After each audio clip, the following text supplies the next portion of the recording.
Hello guys, అందరికీ summer అంటే గుర్తొచ్చేది అందరికీ మ్యాంగోసే కదా. అయితే ఈ మ్యాంగోస్ అనేది చాలా బాగుంటాయి.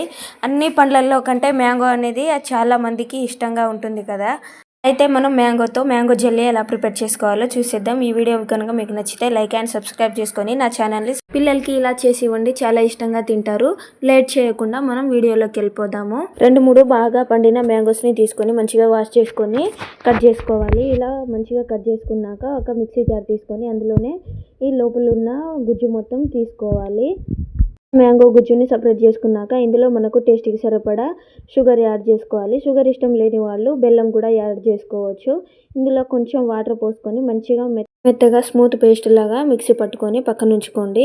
స్టవ్ మీద ఒక ప్యాన్ పెట్టుకొని ఇందులో మనము మిక్సీ పట్టుకున్న ఈ మ్యాంగో జ్యూస్ని వేసుకొని స్టవ్ని లో ఫ్లేమ్లో పెట్టుకొని బాగా కలుపుతూ మంచిగా ఉడికించుకోవాలి. ఇప్పుడు మనం ఒక బౌల్ తీసుకొని అందులోనే ఒక స్పూను కార్న్ఫ్లోర్ వేసుకొని కొంచెం వాటర్ పోసుకొని మంచిగా కలుపుకోవాలి, ఉండలేమీ లేకుండా. కలుపుకొని పక్కన పెట్టుకున్నాక ఇప్పుడు మనం స్టవ్ మీద పెట్టుకున్న ఈ మ్యాంగో జ్యూస్ అనేది మంచిగా ఉడుకుతుంది కదా. ఇలా బుడగల్లాగా ఉడుకుతున్నప్పుడు ఇందులోనే మనము కార్న్ఫ్లోర్ని వేసుకోవాలి. కార్న్ఫ్లోర్ని మనం డైరెక్ట్గా వేసుకుంటే మొత్తం ఉండల్లాగా అవుతుంది. కాబట్టి వాటర్లో కొంచెం కలుపుకొని ఇలా వేసుకుంటే మంచిగా జెల్లీలాగా ఫామ్ అవుతుంది.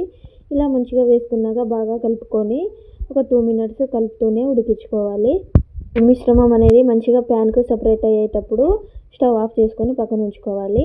ఇప్పుడు ఒక బౌల్ తీసుకొని అందులో కొంచెం నెయ్యి అప్లై చేసుకొని మనం ఉడికించి పక్కన పెట్టుకున్న ఈ మిశ్రమాన్ని ఇందులో వేసుకొని ఒక 2-3 అవర్స్ ఫ్రిడ్జ్లో పెట్టుకొని బాగా కూల్ చేసుకోవాలి. అయితే మంచిగా జెల్లీ లాగా ఫామ్ అవుతుంది. ఫ్రిడ్జ్లో పెట్టుకున్నాము అంటే చల్లగా తినడానికి కూడా చాలా బాగుంటుంది. ఇప్పుడు ఇది మంచిగా 2 అవర్స్ తర్వాత బయటకు తీసేసి మనం బౌల్ నుంచి సపరేట్ చేసుకోవాలి. ఇలా వీడియోలో చూపిస్తున్నట్టుగా మీరు కూడా ఈ బౌల్ని ఇలా రివర్స్ పెట్టుకొని ఇలా జెల్లీని చూసేయండి. మరి ఎంత బాగా వచ్చిందో మీరు కూడా ఒకసారి ట్రై చేయండి. చాలా బాగుంటుంది టేస్ట్ అనేది. పిల్లలకి అయితే ఇంకా బాగా నచ్చుతుంది. అంతే అండి, మ్యాంగోస్ని ఎప్పుడు ఒకే విధంగా తినకుండా ఇలా ఒకసారి ట్రై చేయండి, చాలా బాగుంటుంది. మీకు ఇంకా ఈ వీడియో నచ్చితే లైక్ అండ్ సబ్స్క్రైబ్ చేసుకొని నా ఛానల్ని సపోర్ట్ చేయండి. నేను మేకల నాగేందర్.